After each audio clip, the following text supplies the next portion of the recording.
how Jerusalem became so holy for Muslims, to a degree that it's viewed as the third place in sanctity after Mecca and Medina. The question is even more obvious when everybody knows that Jerusalem is not mentioned in the Quran even once in neither of its namings, meaning Al-Quds or Beit al-Maqdis or Ilia, which is short for Ilia Capitolina, and Urushalim, the Christian name. How Jerusalem became so holy for Muslims?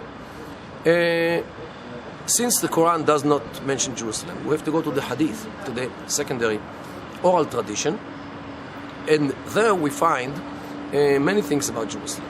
First of all, that Muhammad, the Prophet of Islam, used Jerusalem as a direction for his prayer when he, for a year and a half, when he was in Medina, after 622, after he emigrated to Medina, he tried to drag three groups of Jews who were living near Medina by directing his prayer towards Jerusalem, just like them. They didn't buy this. He got angry with them. He slaughtered them. And they took their women and wives and girls. Even one of his wives was Jewish from that tribe. After there were no Jews, so no point to pray to Jerusalem, he turned the prayer to the south, to Mecca, thus turning his back to Jerusalem, claiming that the Kaaba, the idol of the Arabs for centuries before Islam, is actually a stone, a gift, which Allah gave to Abraham as a reward for willing to sacrifice his son Ishmael. And everybody understands where this story came from. This Jerusalem finished its role in Islam. During the days of Muhammad, there were near, not far from Mecca, a village named Ji'rana. And near this village there were two mosques. One was closer and was named Al-Masjid Al-Adna, and the other one was a bit far from the village, and it was called Al-Masjid Al-Aqsa, means the further mosque. And everybody knew that. And Prophet Muhammad even prayed in these mosques, Al-Masjid Al-Adna and Al-Masjid Al-Aqsa. In the Quran it mentions that Allah took his servant at night from the holy mosque, which is in Mecca, to the further mosque, which is near this village, Al-Ji'rana, and there Allah showed him his wonders. This is chapter 17, verse 1. After Muhammad passed away, the caliphs gradually moved the capital, the Islamic capital, to Damascus, thus leaving Mecca as a remote place, only a place for pilgrimage.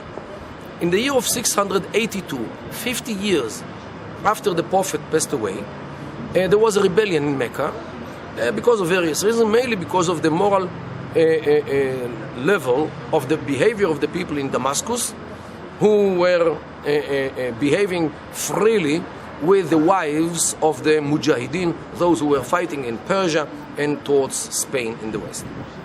And since they went to Mecca every year in order to cleanse their sins, somebody from Mecca named Abdullah ibn Zubayr declared rebellion against the caliph and against those who lived in Damascus, and he prevented them from coming to Mecca to clean their sins in Mecca. So the caliph, since he could not do anything about this because he had no soldiers at that time, at the year of 682, because the soldiers were fighting in Persia and in Morocco, he, for 8 years, looked for another place or alternative place for pilgrimage. So if Jerusalem was holy for Jews and Christians, let it be also holy for Muslims. Then they took this story about the Allah which took his servant from the Holy Mosque to Al-Aqsa Mosque, and they imported the Al-Aqsa Mosque to Jerusalem and said that the Jerusalem is the Al-Aqsa Mosque, the real one, and concocted a whole series of stories how Jerusalem is holier than Mecca, only in order to establish the idea that the pilgrimage should be to Jerusalem and not to Mecca. Of course, this was a lie. This was a whole bunch of concoctions. These stories which the ulama, the wise people of the caliph, made up those days. There were Islamic scholars like Ibn Taymiyyah who knew about this, and they tried to put Jerusalem in its original status, which is like every other city. However, since it was political issue, it is political issue until today. By the way, Saladin also in the 12th century used these stories also to inflame his soldiers against the Crusaders, the Christian Crusaders, towards the end of the 12th century.